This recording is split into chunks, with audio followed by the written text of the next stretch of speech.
మా బంధువులు నవగ్రహ టెంపుల్ టూర్ ఏర్పాటు చేశారు. అది 4 రోజుల యాత్ర. ఆలయాల గురించి చెప్పాలంటే అమ్మో! చాలా పెద్ద సినిమానే అయిపోద్ది. కాబట్టి ఆలయాల గురించి తెలుసుకోవాలంటే మీరు గూగుల్‌లో చూసారంటే అన్ని వివరాలు మీకు అందుతుంది. మరి ఇప్పుడు ఆ యాత్రలో నా యొక్క అనుభవాలు, నా ఫోటోస్, నా వీడియోస్ నేను మీ ముందు ఉంచుతాను. ఇది కుంభకోణంలో ఉన్నటువంటి పెద్ద పుష్కరిణి. ఈ పుష్కరిణి నందు 12 సంవత్సరాలకు ఒకసారి మహామహం జరుగుతుంది. ఈ మహామహం సమయాన సుమారు 10 లక్షల మంది భక్తులు ఉత్సాహంగా పాల్గొంటారు.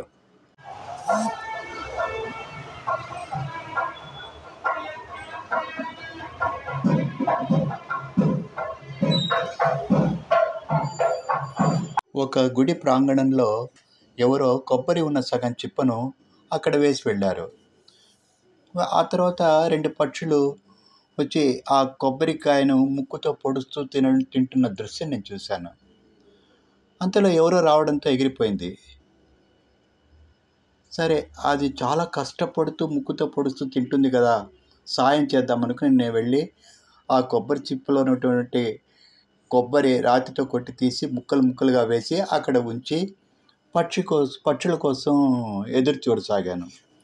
అంతలో మా యాత్రా బృందం వారు ఆలస్యం అయిపోయింది, వెంటనే వచ్చేయండి పిలిచారు.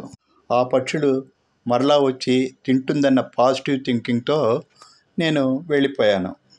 ఒక ఆవు దూడకు ముఖం మీద గాయం ఏర్పడటం వల్లనో లేక పుండు వల్లనో తెలియదు కానీ ఈగలు ముసరడం చూశాను. పాపం ఆ పరిస్థితి చూస్తుంటే నా మనసు మూలలో ఏదో ఒక చిన్న బాధ ఏర్పడింది.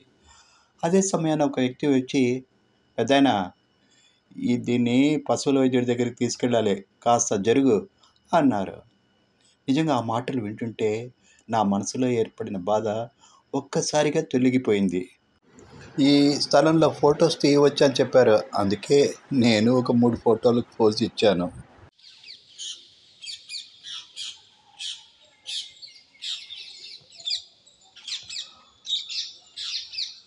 కొబ్బరి చెట్టు మీద నెమలిని చూసి, అయ్యో, దగ్గరగా వస్తే చూడటానికి చాలా బాగుంటుంది అని అందరూ అనుకున్నారు. మేము అనుకున్న విధంగానే ఆ గుడి ప్రాంగణంలో నెమలిని చూశాను. నెమలిని చూడగానే నాకు మయూరాసనం చేయాలనిపించింది. వేప చెట్టును దేవతలాగా అలంకరించి పూజ చేయడం చూశాను. వినాయకుడి గుడి ముందు గరిక అమ్ముతున్న ఒక వృద్ధుడిని చూడగానే వీడియో తీద్దామన్న ఉద్దేశంతో కెమెరా తీశాను. అప్పుడే ఒక అమ్మాయి వచ్చి గరికి తీసుకుని 100 రూపాయలు ఇచ్చి చిల్లర తీసుకోకుండా వెళ్ళిపోతున్న సమయంలో ఆ వృద్ధుడు నా వైపు చూసి, అయ్యా, ఆ అమ్మాయి చిల్లర తీసుకోకుండా వెళ్ళిపోతుంది, దయచేసి పిలుచుకొస్తారా అన్నాడు. నేను పరిగెత్తుకుంటూ ఆ అమ్మాయి దగ్గరికి వెళ్ళి, అమ్మ, మీరు చిల్లర తీసుకోకుండా వెళ్తున్నారు అన్నాను. తాత, నేను ఆ వృద్ధుడికి సాయం చేయాలనే ఉద్దేశంతో చిల్లర తీసుకోకుండా వచ్చాను, మీరు వెళ్ళండి అంది. ఆ అమ్మాయిని చూస్తున్న నాకు ఆమెలో ఒక దేవత కనపడింది. ఆ కాలం నాటి వేదిక చూడగానే నేను వేదిక ఎక్కాను. Okay, thank you. మరలా ఇంకోసారి కలుద్దాం.